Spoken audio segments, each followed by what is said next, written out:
Canada, the true north, strong and fascinating. Welcome, adventurers, travelers, and lovers of geography. Today we're journeying through one of the most remarkable countries on Earth, Canada. A place where glaciers and skyscrapers share the skyline, where friendliness is practically a national law, and where the land itself seems endless. Stretching from the Pacific to the Atlantic to the Arctic, this is the land of maple leaves, mountains, and magnificent multiculturalism.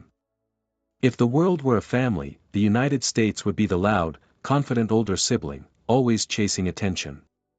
Canada, on the other hand, would be the calm, brilliant one who listens more than they speak, quietly achieving great things, and still saying, sorry, even when someone else is at fault.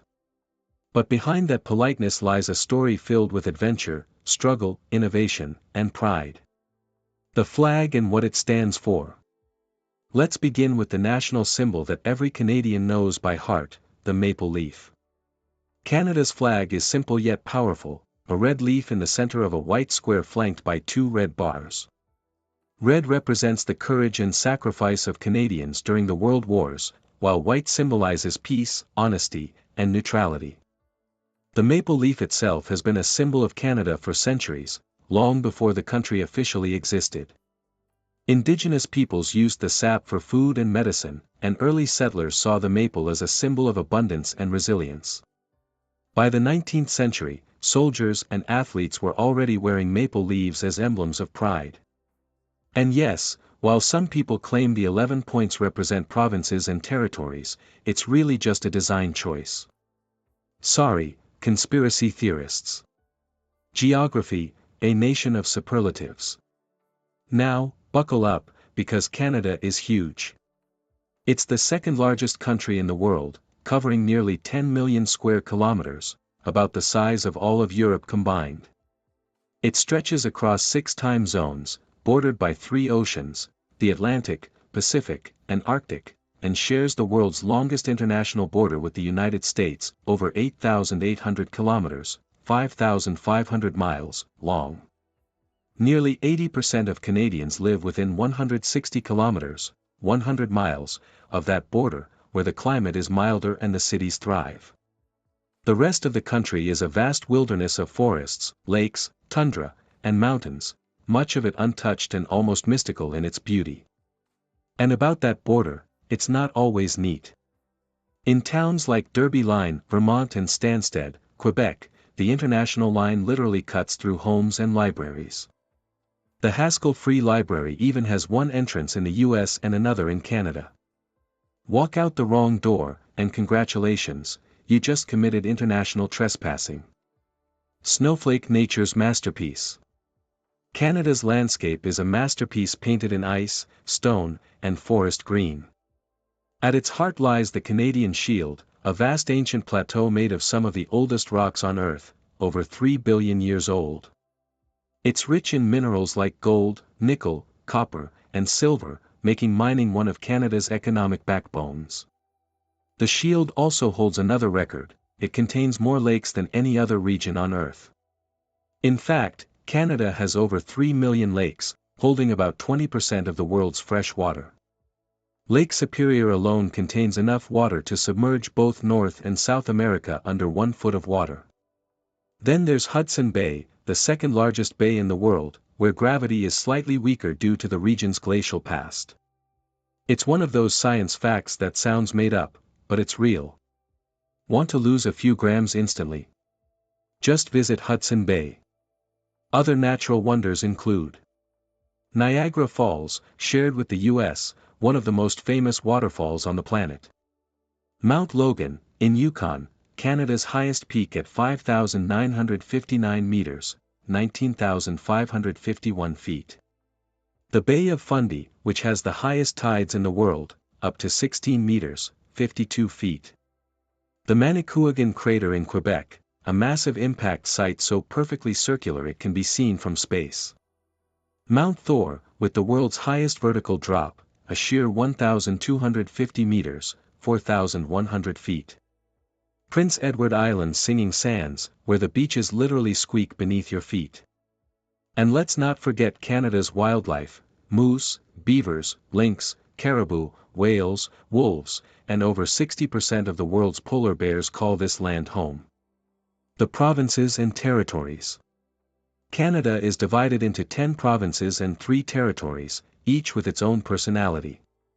British Columbia, rainforests, rugged mountains, and Vancouver, often ranked one of the world's most livable cities. Alberta, oil, cowboys, and the breathtaking Rockies. Saskatchewan and Manitoba, endless golden plains and lakes. Ontario, the most populous province, home to Toronto and the capital city, Ottawa. Quebec, French-speaking, fiercely proud, and culturally unique. The Atlantic provinces, Newfoundland and Labrador, Nova Scotia, New Brunswick, and Prince Edward Island, rich in maritime history and culture. Then come the territories. Yukon, known for its gold rush heritage and northern lights. Northwest Territories, home to the Great Slave and Great Bear Lakes. Nunavut, created in 1999, where the Inuit people maintain a vibrant and independent culture. Its capital, Iqaluit, sits on the icy edge of the Arctic and even has road signs written in Inuktitut syllabics. The people of Canada. With about 40 million people, Canada is one of the most sparsely populated countries in the world. Yet, it's also one of the most diverse. More than 20% of Canadians were born abroad, making it one of the top destinations for immigrants. Ethnically, about 70 to 75% identify as white, 14% as Asian, 5% Indigenous, 3% Black, and the rest a blend of cultures from around the world. This mix forms the essence of Canadian identity, a mosaic, not a melting pot. People are encouraged to keep their cultural roots while being part of a united whole. Canada has 2 official languages, English and French. About a quarter of Canadians speak French, mostly in Quebec, but also in Ontario, Manitoba, and the Atlantic provinces. The Acadian communities of New Brunswick and Nova Scotia maintain a unique French dialect that traces back centuries, and their descendants helped create Cajun culture in Louisiana. Indigenous cultures, the First Nations, Métis, and Inuit, form a vital part of Canada's story. There are over 630 Indigenous communities across the country, with deep traditions, art, music, and language. The Métis blend European and Indigenous heritage, while the Inuit, living in the Arctic, have preserved their ancestral practices, such as throat singing, seal hunting, and storytelling under the Northern Lights. Canada and the world. Internationally, Canada is known for diplomacy, peacekeeping, and maple syrup, in that order. It's a proud member of both the Commonwealth realm and the Francophonie, maintaining ties with nations that share its English and French heritage. Canada's friendship with the United States runs deep, their economies are intertwined, and their cultures overlap. But Canada has carved its own path, with universal healthcare, strong social welfare systems, and an emphasis on multiculturalism. If the US is a melting pot, Canada is a beautifully patterned quilt. Canada also maintains positive relations with most of the world. It has long promoted immigration from Central America and Asia to strengthen its workforce, and it remains a top destination for education, especially in cities like Toronto, Vancouver, and Montreal. The spirit of Canada. So what makes Canada, Canada? It's the sense of balance, between wilderness and civilization, tradition and progress, solitude and community. It's a country that builds ice hotels, hosts polar bear parades, and produces 70% of the world's maple syrup, all while leading in science, AI research, clean energy, and film production. It's a place where hockey is more than a sport, it's a heartbeat. Where winter isn't a curse, but a canvas for snow festivals, ice sculptures, and northern lights. And where kindness, tolerance, and humor are as defining as any mountain or flag. In the end, Canada isn't just the Great White North. It's the Great Living North, vast, welcoming, and endlessly fascinating. And if you ever visit, remember, always pack a warm coat, bring your sense of wonder, and don't forget to try the pancakes, with real maple syrup, of course. Maybe even on that tiny mysterious island, in a lake, on an island, in a lake, on an island. Because only in Canada could geography be this delicious.